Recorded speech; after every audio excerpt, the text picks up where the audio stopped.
So now we got to do our top award, the most fun for us, the one that took us 2.5 hours our very first year, but now we've condensed it because we realized that wasn't very smart of us. No, our top characters of the year. We are a character show. As much as we love talking about all these movies and awards and everything like that, the thing we love doing the most is comparing who's got the biggest dick size or who's the coolest motherfucker. And that's what this best character award's for. And now we used to do a top 50 and then we would break it down to the top 25 as a group. Now we just do the group 25, so we got to come out with that. And we're going to kick the doors open with Eli hitting us with number 25. At number 25, we've only touched on this show once so far, I have, in Supernatural, and the only saving point in the latter seasons was Jack, the Nephilim, Lucifer's child. He honestly made the latter seasons somewhat enjoyable, somewhat bearable, because everything else was so bad. Some say stars shine brightest in the darkest nights, and that's exactly what he was. He was the brightest shining star out there. He came in, fit the cast perfectly. I'm not going to worry about saying no spoilers because, come on, like it's season 13, 14 of Supernatural that nobody watches anymore anyway. Or already so saw. I'm not going to worry about that too much. Either you watch it already or you won't watch it. Exactly. You're not idiots like us. But he was a great character. He was that kid trying to find his way between the light and the dark, trying to decide whether he should side with his dad and Lucifer or Sam and Dean, the good guys trying to take the evil down. And he ended up being God. As stupid as that sounds, He ended up killing God's power and taking it and becoming the god of their world. And that was honestly it was a great plot point. As stupid and as crazy as the later seasons got of that show, he made it bearable. The fourth unofficial Winchester brother, or Winchester nephew, depending on how you like to look at it. Yeah, Ayo nephew. For 24, we got to go to Kaguya-sama Love is War, specifically the second season, and what I felt was a Derrick Rose style MVP performance from Ishigami. He had a decent run in season 1 where he was introduced, but season 2, you got to see an amazing development of this guy. You see why he's so shut in, and you see him develop and blossom and start to become more social, and a lovely moment in the track race where he unleashes his inner self and finally starts to see people in a moment akin to a silent voice. Like I said, he put up a crazy performance in the second season. I thought it was amazing. We all came to the decision that he deserved to be on the top 25, but he hit number 24 for us. I agree. He definitely had to make it on this list. But coming in at number 23, we've got Mikey from Tokyo Revengers. And Mikey was a dog. Okay? Mikey would die for his boys, and he proved that time and time again. Mikey kind of started the gang, or actually he didn't even kind of. He did. No, they all started the gang. Okay, but he was the leader. And Mikey, again, he proved it over and over, the lengths that he would go to for his boys. Now, he had some adversity to deal with his boys betraying him, and killing his brother was a tough part of that. And then we see, from the past to the future, how things got crazy with different people dying and different people coming in. But Mikey, this whole time, every time we went back to the past, Mikey just cared about people. He was a dog, but he cared. He would do whatever he needed to. He fought people. He kicked their butts. But it was all for his boys. And that's why he's on this list. At 22, we have from Summertime Rendering Shinpei, the main character. He was great. The only thing hindering him is he was the vanilla, bland main character of a fantastic show. That being said, he did a fantastic job in his role. He saved the world. He was the smartest one out. He just wasn't as badass as a lot of people in this show. That being said, his dynamic with Ushio, his dynamic with all of the characters, his supporting cast, his friends, his overcoming Shide and the evil that's haunting their small town, him coming back to town to save it. It was that show was really good, and I think that boosted him up the list a lot.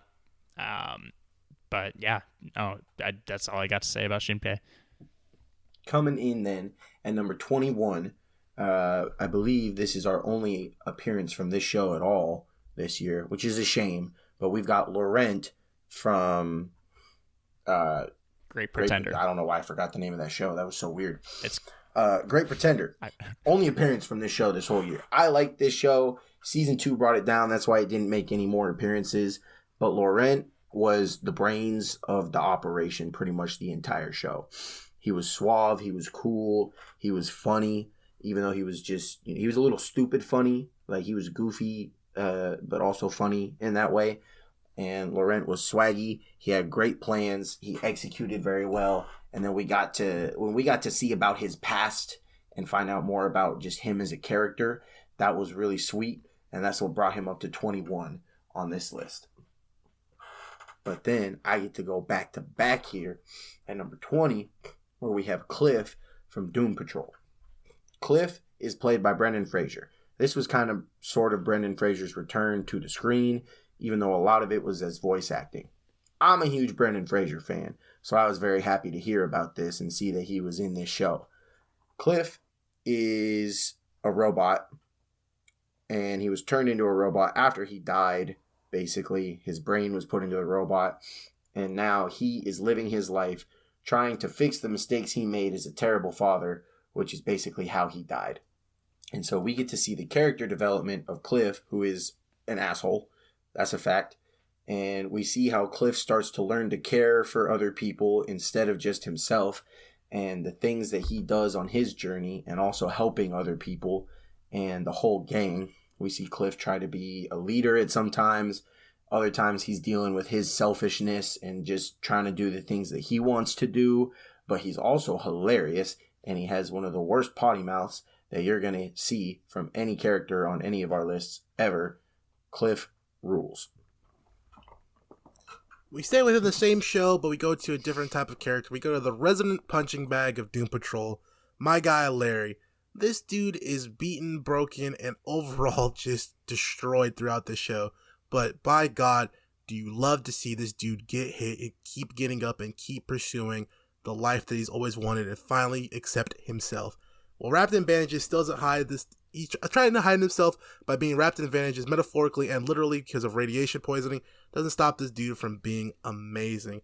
While he's gay, he has to come to acceptance with that as he was born in a time where that wasn't very accepted. He even had a wife that he did care about, but he didn't care about her romantically, despite having 2 children who he loved but couldn't properly place that love, and that becomes a point of contention for him later, which was sad to see. But man, this guy went through so much. You just cheer for the underdog, and by God, I love Larry to death. And he was played by a fantastic Matt Bomer. Boomer? Bomber. Sure, we're going to call him the Big Matt Bomber because he was laying them bombs down as he was taking his way to being one of my favorite characters in Doom Patrol. And he was great. And now we got to go from the resident punching bag to the person that was trying to create punching bags, Jinx from Arcane. She is a layered person, man. When you saw her as a little kid as Powder, you were like, oh, she's cute. She just wants to tag along with her big sister, V. And a moment ends up happening where she just tries to be a cute little kid, but ends up destroying things for everyone. And it causes her to morph into this dynamic Joker's type character called Jinx, who has suffering from major mental issues, from plethora of them, Stockholm Syndrome, what looks like to be schizophrenia. She's just suffering. And it's all because she always wanted to be loved by her sister. And even through all of this, she still wants her sister's affection. And man, that arc was so beautiful to watch and to see where it goes in the future. I can't wait. I really can't wait 2 or 3 years. Arcane, hurry it up, because I gotta see the adventures of Jinx going forward and see how she can redeem herself, or if she even will in this damn show. At number 17, this character fits a narrative and a type of character that I really like in TV shows, and that is the backup character, the background character that really doesn't have much emotional value or backstory, but just does cool shit the entire time. The reason he does not have more background is the reason why he's only at 17 and not higher on the list, but that is Fushiguro from Jujutsu Kaisen. He honestly is I don't want to say muscle, but the technique, the swordsman of the group. He summons demon dogs that take down demons or devils or whatever, spirits, whatever they called him in the show. And it was just cool, man. He's just kind of doing his own thing. He's, again, the backup character that just is there for action. One of his dogs, unfortunately, spoiler alert, dies, and he is kind of just overcoming only having a few animals left to summon at this point. So we'll see where that goes with that. But he was a fantastic character nonetheless. Agreed. Coming in at number 16. Looking at this right now, I'm surprised that he went as high as he did based on some of his past. But his performance this year in Season 2, the Entertainment District arc of Demon Slayer, Zenitsu has made it in at number 16. Sleepy Zenitsu is my favorite character in the show. Zenitsu just rules. He's an idiot, and he just fiends over every imaginable girl, and it's funny to watch. He's hilarious. But this season turned it up another notch for Zenitsu. That's the reason he's up here. He was asleep most of the season, which is why he was as good as he was. Because for some reason, Zenitsu cannot do anything when he's awake because he's such a weenie. However, he passes out due to being so scared, and then he turns into one of the biggest badasses of all time. He only knows one move, but he does the move, and you know exactly what the move is, but he does the move so good that you can't do anything about it. I mean, it's like having Derrick Henry or Marshawn Lynch. You know what they're going to do on the goal line, but you just don't stop it, right? He's done. He does it over and over again, and he just works and works and works, and he gets the job done. He put on a great performance this season. He was still funny, but he was Sleepy Zenitsu, and that's why he got up to number 16. At number 15, once again, reigning from the land of Jujutsu Kaisen, we got Yuuji Itadori, the main protagonist of the series. Yuuji is a fun-loving dude. He's a little stupid. He's a little on the dumb side. But man, what he does is he cares about people. He's a big people guy. He didn't have no powers. He was a juiced up human being, but he didn't have any jujitsu type techniques until he saw people getting hurt and someone about to get fucked up, which was Fushiguro. He said, I gotta fight for my guy right here. Eats a demon finger and goes crazy and just enters his entire character. This dude sacrifices and loves like no one else, and he makes sure he follows his grandpa's story, which is what? Make sure you have no regrets when you're gone, and you make sure you get everything done you need to do, my boy. And he does it. Itadori is brash, and he just likes to fight, and he does it well, and he just wants to grow on his quest and make sure that people are safe. And that's why we like him, we enjoy him. He has tons of incredible feats throughout the series, which makes him great. And, you know, he's got Sukuna in him, and Sukuna's kind of a bad motherfucker. So, of course, we had to put Yuuji Itadori at 15. All right. At number 14, we've got someone that I argued for some other lists, but we've got Kohaku also reigning from Dr. Stone. Dr. Stone, great show. Kohaku was the main female character in the show, but also a great protagonist. We saw her when she was introduced at the village that had been around. Later we find out that it had been around since the world turned to stone. Pretty sweet. She was a badass. She was a great fighter. She was a great friend. She cared. We saw her originally trying to help save her sister, keep her sister alive because her sister had, you know, a mystery sickness to them. And so she did everything she could. And every day she would go and get hot water, bring it to her sister. Every day she did work trying to keep her sister alive. And then she helped Senku and Chrome and everybody else in the war of science versus, you know, not science. But she was a great fighter. She was a great friend. And she was just a super badass the whole time. At number 13, we have Miss Nagumo / Inosuke from Summertime Rendering. And honestly, with these combo of characters, it could be arguable that they are higher up on this list. But both of them together is probably the best tag team duo you've seen since Kobe and Shaq. They are fantastic. They build off of each other really well. As I said earlier with the Top Waifu Award, Miss Nagumo by herself, which is kind of with Inosuke, is probably the most badass female character maybe we've watched on podcast. She's great. His little voice inside making her that action-based superhero almost is just the reason that we watched that plot line. And once they split apart into their own separate ways, spoiler alert again, it's just even that much better because you get to see both of those characters kind of on their standalone platforms, if you will. And that, again, that combo is just not one to be messed with, and that's why they rank in at number 13. Boom. Moving into number 12, we go back to Jujutsu Kaisen, and we get one of the most entertaining characters that I have ever seen in my life, Todo. Todo is just a large dude, and he acts kind of like a big jock might. One of the first things that he says to Yuuji is he says, "What kind of women do you like?" And that's how they end up becoming super good friends, literally just over women. And he spends half his time just talking about his favorite pop star that he is in love with. This dude is awesome. But then he goes around and whoops everybody's ass. Everybody's ass. He can get the action from anybody and he'll just knock him out, right? Knock him out the park. We learn later in the movie that he was responsible for killing however many of the curses. I think he had a couple hundred or like something or other, large number in the raid of the parade of the 1,000 curses. And so that was his big accolade. And then when we watched the movie, we got to watch him do that. Pretty insane. This dude's badass as it is. And then he worked with Yuuji in the show. They were a great tag team. Not as good as Nagumo and Inosuke, realistically. But Todo on his own, super badass. We love watching him. He's funny. I can't wait to see who he tries to start fights with later in this series. At number 11, we got Draken from Tokyo Revengers, the right-hand man, and number 2 of Tokyo Manji and Mikey in general.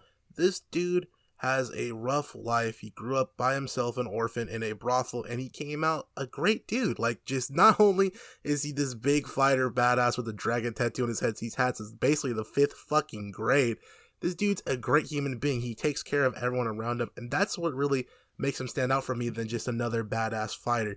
He takes care of those around him. He's really a family guy first, and the gang is his family since he doesn't have a traditional one. And you see him do all these things and chores around the basically brothel he lives in, and he cares about those people, and they care about him too. Unorthodox families are one of my favorite tropes in TV, and seeing Draken be like the master of it and just live it all throughout his entire life is great, and I love him for it.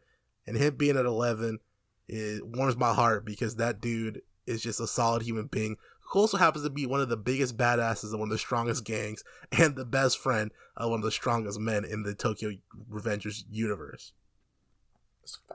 We've moved in to the top 10. At number 10, another character that fits the trope that I like, the background character that is there for the action and doesn't really have much emotional value, and that is Inosuke from Demon Slayer as a total, but Entertainment District arc this season. So Inosuke, again, we don't know anything about his past. We know that he was born in the mountains, or lived in the mountains, I guess, and he wears a boar head, and he does cool shit. And he's the king of the muscle mice. Damn right. Inosuke, Not the muscle. Inosuke, debatably, if it weren't for Tengen, is the MVP of the second season.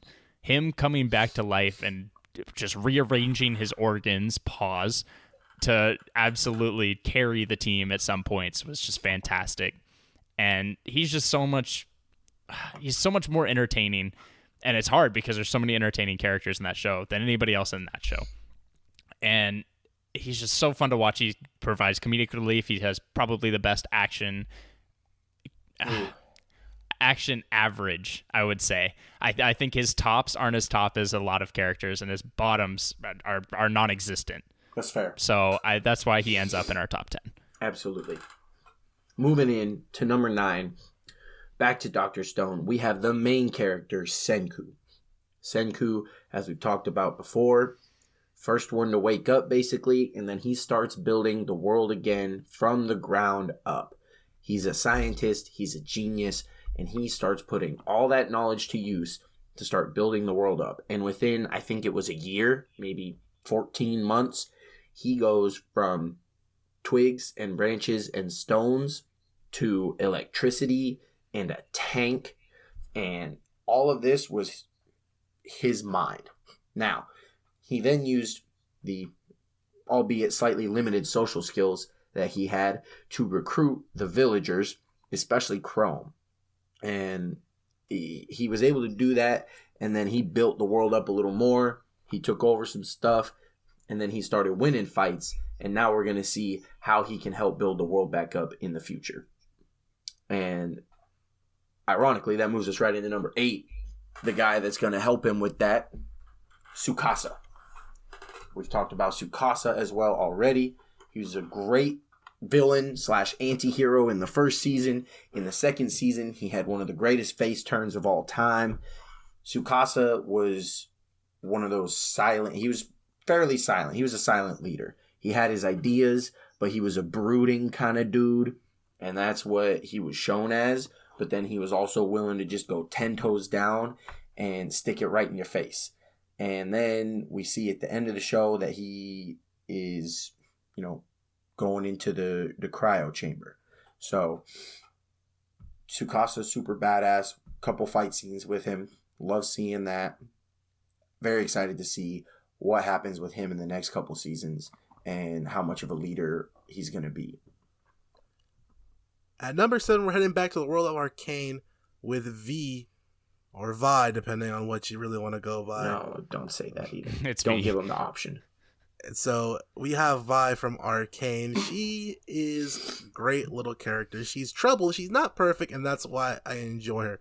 She goes through so much ups and downs, and she has to live with the guilt of turning her sister away and thinking she's dead for the longest time and trying to figure out how to be a part of the underworld, and then, also having her father figure be dead. It's incredible to see the strong-willed and iron nature of her to keep pushing forward and become this badass mercenary who was in the clink. She gets arrested all the time. Dude, she's just smooth, killer, smooth, badass. And she has great moments where she lets her guard down around Caitlyn, or when she feels the guilt of seeing what Powder has become with being Jinx and all the traps she set up. V has a lot of emotion. She's complicated, and she's on her way to an arc that's going to be very interesting, with her possibly joining the middle ground between the upper and lower kingdoms and going into the peaceful, trying to figure out how to combine the two realms /cities /nations. I'm excited for what V's going to do in Arcane. But I also got to go to number 6, Dr. Stone. Got to talk about my man named after one of the smoothest metals that everyone loves to roll their wheels onto, Chrome. This dude Chrome is the second best scientist in the universe behind Senku, but he didn't have any of the books and all of that. He learned it on his own, and that's a great representation of his character. You have a tenacious man who wants to do his best to provide for anyone because he knows he lacks in strength. And that's what you get, the brain power. He's like, I lack this, I'll make for it in this. He has a genuine curiosity that you just love to watch occur throughout the show, even when he thinks to discover something new that Senku, of course, knows because he has thousands of years and millions of years of history and science books to build up off. Chrome is always hunting to make something new. He's kind of caring because we saw him try to take care of Ruri, who's Kohaku's sick sister, and he tries her best to help her, and he loves her. He's just a caring motherfucker. And he's also determined and willing to take a beating, like when he gets beat up by Magma. Chrome is a great dude, puts a smile on my face, and boy does he make me laugh with his gags, especially like when he pretended to die and then freaked out when he got an arrow shot at him. Chrome is hilarious, he's funny, he's smart, he's brave, he has a great arc, and you see him develop. He's like Senku if Senku still was growing, And that's why I think Chrome is deserving of being number 6 on our top 25 characters of the year. So our top 25 is a gathering of 25 characters that were good to pretty good, right? We get into the top 10. We're going to get into the really good characters. Now we're into the great. We're into the almost excellent. And at number 5, we have Soldier Boy from The Boys, named after him. Not actually. So we get Soldier Boy, played by my future husband, Jensen Ackles. What a guy. What a guy Jensen is. But at the same point, Soldier Boy came in, and he was just he had the comedic relief without trying. He was the grunt. He was the character that Jensen Ackles plays. Like, let's be honest. He was what I hated about Homelander put into words. I love to hate Homelander, and he did too. And we come to find out it's because he's his dad. But just the one-liners, the action, the build-up, honestly, the background of his character, where you see how he was the Homelander of his group and eventually got exiled out of there because everybody hated him. But he came back, and honestly, he was by far the best character in this show, and it was awesome to see that, and I can't wait to see where that goes because they locked that boy down. Not to mention, he is exactly everything for me that I wanted to see out of Dean Winchester. Me too, bro. Would have been so good. But that transitions us into number 4. We're getting close. Number 4 on our top characters list goes to my man Gojo. Talked about him a good amount as it is already, but Gojo was amazing. I haven't even had a chance to talk about his abilities, but his abilities are what really gets him up there on top of everything else that he's done. Gojo with the eyes, his eyes represent his abilities basically, and he's even more badass than most of these other people. It's incredible, his world building, his prison that he puts other people in, and that's just when he really wants to have fun. Otherwise, he's just a killer as is, and he don't even need to use his abilities half the time. He's just like that. So Gojo, all the amalgamation brings him up to number 4. So this might come to a shock to a lot of people that are just listening to this episode and not really listening to our other episodes, because we've just mentioned this show briefly once. And that is Vigilante at number 3 from Peacemaker. Vigilante has probably, if not the best, the second best comedic relief that we have seen on this podcast. Second best to possibly only the Weasel. Vigilante was a fantastic character. Did he have any background? Absolutely not. He was the sidekick who was just funny. He fucked shit up. He had a lot of good. He did a lot of good things too. He had the chainsaw. But honestly, his comedic relief is why he's here, and he was one of the funniest characters that I have ever seen. And honestly, it makes me want to go back just to watch him because the suit, the Jeffrey Dahmer look when he pulls off the suit, I can't get over how much of a comedic relief and action relief he was in this show. And that's honestly what made this an 8.5 total score for us for that show. He deserves to be in the top 3, no debate there, and that's why he is here. When we were discussing this list of the top 25, there was contention between the top 2, but me and Eli had a firm statement that the top 2 were head and shoulders above the rest. These are 2 titans amongst the year for us. And at number 2 in our top 25, we have Sato from Tokyo Vice. Sato has acquired a few awards from us this year, but Sato as being number 2 is just about as great as any of the other ones. He has one of the best character arcs you can see in television. You see him start from the lowly starting position of Yakuza, street grunt, getting money, throwing stuff around at the bar, and you see him work his way up to be the right-hand man of the chairman of the Yakuza, dude. Sato just exuded greatness, and you saw even he doubted himself. He wasn't really the coldest guy out to start the show. He never was just the instant badass who was, I'm the coolest one. I can do anything. I can kill anyone. I can whatever. He starts the show off with struggling to kill someone who betrays the Yakuza because that was his Aniki, his big bro, and he couldn't come to terms with shooting him when the chairman told him to. And then the chairman told him, you better get it together, or next time that might be you. And you see him prove to the chairman that he can be that guy. When a big raid comes to end the chairman's life, he steps up and starts fighting these dudes despite never having taken a life prior to that scene. And his first kill is an impactful scene that you can see visibly shapes the character, but he doesn't say anything. You just see his face, his mannerisms, and everything like that. And Sato just develops dynamically, and he just feels so good. And despite him developing dynamically, he still tries to hold on to his humanity throughout the show with Samantha and his best friend Jake. Even though that Jake fucks him over and Samantha fucks him over, he still tries to hold that relationship with them there because it what keeps the old Sato around and not the new guy who's this top level Yakuza who's also a killer now. But it keeps him human to a degree, and I just loved watching his journey. He made Tokyo Vice for us. Like, he's far and away the best character. He carried that show, and while Jake was great half the time, the other half he wasn't, and Samantha was a total drag. Sato was consistently, and the entire time you just like, man, I could watch this dude go for another 7 seasons because that's how intriguing he was, and I love Sato, and that's why he's number 2 on our top 25 best characters list.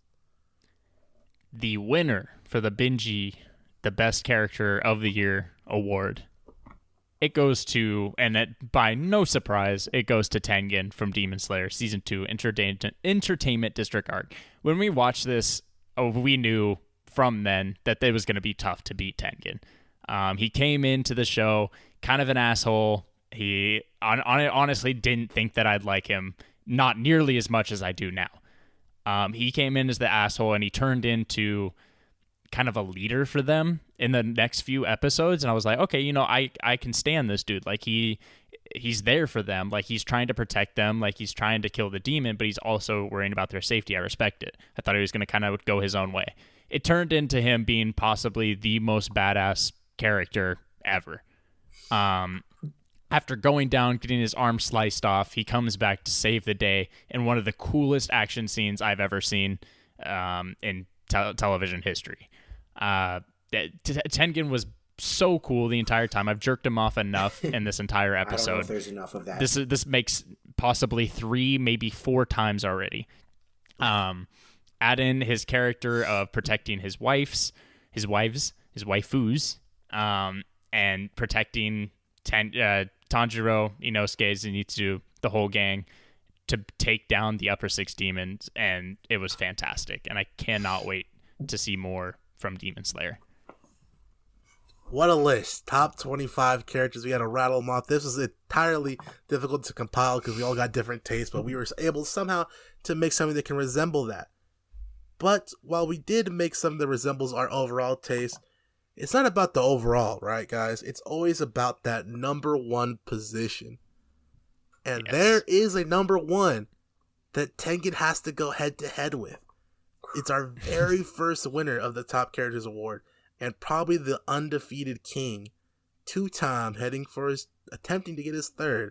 We have Uncle Iroh from Avatar: The Last Airbender going head-to-head with Tengen of Demon Slayer Entertainment District Arc. I have to be real with you guys. I love Tengen to death. I think he's super cool. I think the emotional impact and the weight that Iroh has on my life in general puts him at staying as number 1. Absolutely, dude. Iroh's family to me, and I've never even experienced someone who is like him. That guy's emotional value, his action too, was fantastic, but Tengen just does not have anything to compete, and that is not a knock on him, but Iroh's just different. Yeah, I had the exact same thoughts. Tengen has all the action and a lot of good qualities about him, but Iroh just brought so much more to the table, and none of it was bad. All of it was better than good, and that's why it's got to be Iroh.